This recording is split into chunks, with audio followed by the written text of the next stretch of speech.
Did you watch Dorian last night? We did not. I saw some highlights when I got home, but we were in meetings, so really happy for him. And, hope he doesn't continue to be a lead blocker on plays because we got to keep him healthy. But it was happy for him. It was funny because it was him and Felt in the backfield together, so it was good to see those two guys excelling in the first game of the year. So. Big news yesterday with Chancellor Block announcing that he was leaving. What's been his impact on you and the football program, would you say? I have great respect for Chancellor Block. I think he's the guiding force of this university. I think he truly cares about the student athletes here. I think he was awesome during COVID. He was always, any decision that was made for us was always made with the health and safety of the students involved. And, he's about kind of what we were about. We're about books and ball. He's about books and ball. He's been a great supporter of this program. Been a great steward of this university for, I think it's the 17 years that he's been here. So. And he was obviously very important with the move to the Big Ten, right? Because that doesn't happen if he doesn't sign off on it. No, it doesn't. And I think when you look at the landscape of where we are now, you give him great credit for being able to stay ahead. I think people are scrambling to find spots now. And the fact that we know where we're going to be in 2024 and beyond, he deserves a ton of credit for that. Speaking of the Big Ten, would you be in favor of a Big Ten West pod with maybe Oregon, Washington, Cal, and Stanford? I would be in favor of a really good Friday. I don't care. I don't have any say. No one asked me. I heard someone the other day said that they should have a Pac-12 pod and a Big Ten pod, and at the end of the year they should play against each other, like maybe in the Rose Bowl. Like that would be a novel idea that we should try out. So a new concept. So, just crazy enough to work. It is. It's just what's going on in sports nowadays, and collegiate sports nowadays. But we're at a lot lower level than where those decisions are being made. So we don't weigh in. I just there's too much to think about, and I'm really concerned about trying to get first downs and stop people. So. Just one more on that. Sure. But I guess the allure of that would be less travel and preserve some rivalries. I mean, you coached at Oregon, you know what that would be like. Yeah, I'd be for, we're all in the same division. Put 60 of us in the same division. Do it like the NFL where there's NFC West, NFC North, NFC South. It's the same thing, and then we all get together. But I think we should all be in, there should be one conference. In all of college football? In all of college football. And then just break it up like they do the professional ranks. Based on geography? Based on geography. That makes the most sense.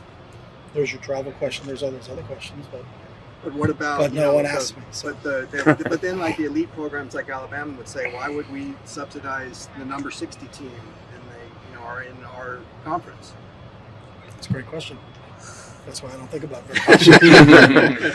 Did you do any kind of body clock analysis when you're in the NFL of like the time zone travel and all that kind of stuff? Yeah, and you're not there if you're only there for less than 36 hours. Like there is no jet lag. You go in, you stay on your body clock. What we did, like when we were in San Francisco, we had to go play Carolina. It's just a 10 a.m. start for us, but we were on the field for practice at 10 a.m. So it really wasn't that much different. So, if we go to play an East Coast team in the Big Ten, and a year from now, they've told us that we won't play any games before 12:30 our time, so it'll be a 3:30 kick for them. So we'll stay on our same time schedule because we would leave on Friday, play a game, which would be noon for us, 3 for them on Saturday. Then get on a plane and come back. So it doesn't affect you from that standpoint because you're there for that short of time. So you really try to stay on the same schedule that you've been on for the whole time. So. During media day, you mentioned that Ali Cajo would probably be available for fall camp. Can you give us an update on that? He's doing things now, and he's out here running around. So we'll see when how he progresses through it. But fingers crossed because we need Ali. How's John looking? Same thing, coming off of baseball. So wasn't here during the summer. Was training for the draft. So he's just getting back into the swing of things. So got to get back into football shape. Football shape and baseball shape are two different things. How about Deshaun Murrow? Same thing. He's still rehabbing, so we'll see where he ends up being. But he's here. Ciale, top. Same exact situation as those guys. I think Ciale's a little bit ahead of. Ciale's like Ale. We'll start to see them a little bit more here as camp keeps going. When you brought Danton in, how much of it was predicated on what he could bring to the pass defense?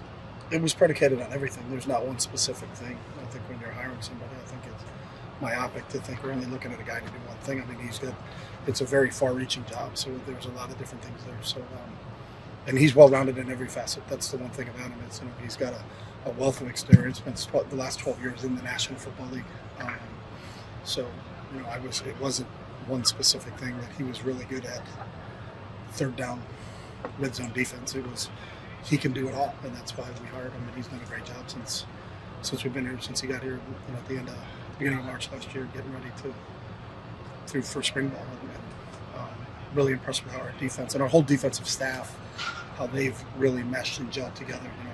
With Ken and Brian and Akaika and Cody back there. I think those guys have done a really good job. You mentioned that it kind of came on your radar through Billy O'Brien and John Harbaugh. Mm-hmm. How did that process kind of? Did you reach out to them and say, "Hey"? Yeah, I did. I've talked to Obi a lot, and when Obi mentioned that, and then I've known John for a long time, so I reached out to John, to kind of get some background information, and then asked John if I could speak to him. There's an unwritten protocol, and I've always followed it. So, because you want to find out what he's like, and he was there for the last couple of years as their secondary coach. So, just doing your due diligence in terms of who would be the best fit here. And I think Danton's been, as I said, tremendous since the day he walked in here.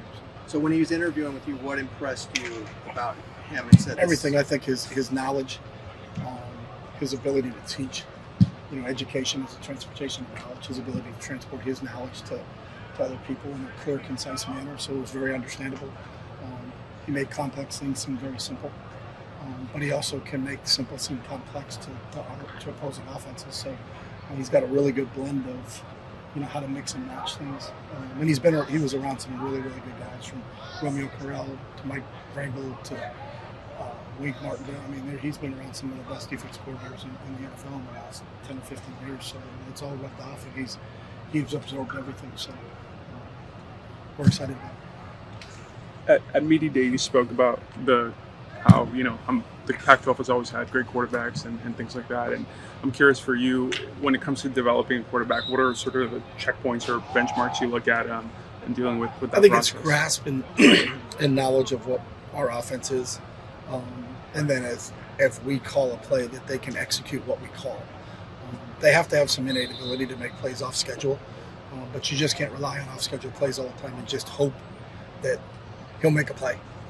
You're calling plays and designing plays to attack certain defenses and certain coverages that are anticipated on that down and distance that you're getting, and can they execute what you're calling? And really, it comes down to a grasp of really the knowledge of the game. And the more we can get into situational football and their understanding. I think a lot of times for a quarterback, they have to understand that they have to let it happen, not make it happen. Sometimes the best decision is on 3rd and 9 is to check it down to the running back and let the running back run for 4 and get a first down, as opposed to trying to throw the ball into a tight window and then maybe it's a turnover and you're not protecting the football. And I think it's the more you get there, the more experience you get about what are we trying to get accomplished and what are we trying to do. I thought Dorian did a really good job as he grew through his career here. I just saw a stat yesterday that we're the top team in the country in the last 2 years with the least amount of 3 and outs. And that's a lot to a quarterback making really good decisions, to continue to keep us on the field. And that's what you're trying to do. You're not going to get a home run on every single play. Your job is to move the ball down the field, depending on what the defense goes, because you got to give them credit for what they're doing. They may prevent big passes and make you throw the ball in front of them. If that's what you're going to do, then I've got to be comfortable doing that. And I think that's what that maturation process for all young quarterbacks going through is that you don't have to make every play. You just have to play within the confines of the offense and then execute the plan that we're trying to implement, no matter who we're playing on a weekly basis. How would you assess Dante's grasp for that so far? Dante's done a great job. All of those guys have done a great job. So they're continuing to get better every day. It's a really cool group. They get along really well. Their meetings are awesome, watching them go back and forth and the questions and the dialogue that goes on with them and Coach Gunderson. And I think all those guys have really progressed from where we started with them in our first spring practice to where those guys are today. So I'm excited. I'm excited about the whole group. When it comes to identifying, recruiting, and evaluating defensive backs, what are you particularly looking for, and how tough is it once they're in here to then develop them the way you want them? I don't think the development part's tough. I think the evaluation part, especially for defensive backs, is hard because a lot of them maybe play another position. There's been a lot of guys that have been great defensive backs that were other position guys. John Lynch was a quarterback, and he ended up becoming an all-pro safety. I've coached a bunch of kids. Mo Osling was recruited as a quarterback. Mo was a really good high school quarterback, but you're projecting a high school quarterback to be a free safety, where you're looking at athletic ability. There's certain height, weight, speed parameters that you look for in any position. You're certainly not going to take a 5'3" corner. He's just going to get beat because there's too many big receivers. But you got to have a requisite. What's his height? What's his weight? What's his speed? Can he compete from an athletic standpoint? And then really getting to know his will and his want to and his makeup and his character. And to be able to project him as that's someone that, when they come here, is receptive to being developed and wants to, become, a guy that's going to spend time with KB and his group, and that's going to make him bigger, stronger, faster. And what's he going to do from a nutrition program standpoint? How much film is he going to study? Those are all factors that go into the evaluation before you decide that this kid's going to be a guy that you're going to bring in. Is corner uniquely taxing mentally, just because of you're often in a one-on-one, you're often getting I think beat? everyone's unique and everyone's kind of different. Offensive tackles a lot of time are in one-on-ones against great pass rushers. Pass rushers are in one-on-ones against offensive tackles. So it depends on who you're talking to. If you talk to the DB coach, he would say yes, it's the hardest position. If you talk to the running back coach, he will tell you hands down that running back is the hardest position. So, and that's the way they should feel. They take a lot of pride in what they do, and it's. But I wouldn't single one out more than the other. I think being a safety, because there's so many different. It's a different game. Sometimes at corner, there's just one guy. It's me and you out here now. We're on islands, but how I'm going to play him? I'm either going to play him in press, I'm going to play him in off, or I'm going to be a Clyde corner. There's three things I can do. As a safety, there's a million different things you can do. So there's probably more that a safety can do, but being to have a guy that can be out there and handle being in a one-on-one and that exposure is definitely a different feeling than some other guys have. So it's all part of it. That's the unique thing about this game is that there's 22 on the field, but they're so different. That a corner and a center, they're in two entirely different positions, and there's really not a lot of carryover between those two. But yet they got to coexist, and they both have to excel for us to be successful. This is year 6, but I can't believe I haven't asked this question. How close are these training camp practices run to the way you ran them with the Eagles and the 49ers? Very close. A lot of them is what we've learned over time and how to train. Being in the NFL was a great learning experience. But we also have a bunch of NFL guys on our staff, and we always have. So Tim Drevno was in the 49ers. Ken spent the last 10 years in the NFL. Danton's been in the NFL for 12 years. Deshaun. So, a lot of feedback, a lot of input from them. So there's a lot of correlation. But I assume you're doing a lot more teaching with these guys in the NFL, right? So does that change things? That's one of the biggest misconceptions in the world. They teach the heck out of the guys in the NFL, and that's one of the best experiences I've ever had in the NFL. Those players want to learn. I don't know where that is. Other professionals, they don't listen. They all listen. The great ones want to listen from everybody. We just actually showed a video today of Ed Reed talking about taking notes in meetings and how meticulous he was in his note-taking. You look at Peyton Manning and how prepared he was and how much time he spent studying the game.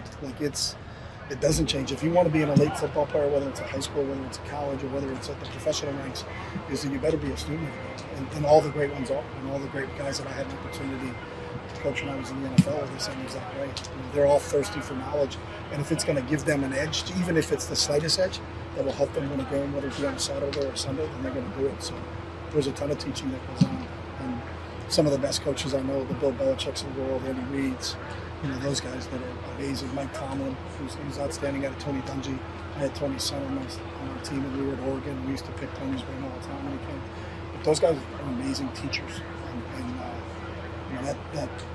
The great ones want to be coached. That's the cool part about it. If you're truly a great player, you want to be coached. And you as a coach better be prepared when you step into the meeting room, because those guys are really prepared. So when you turn the tape on, they've already watched the tape that you're going to turn on. So there's a ton of teaching that goes on in the NFL, and it's a give and take, which is pretty cool.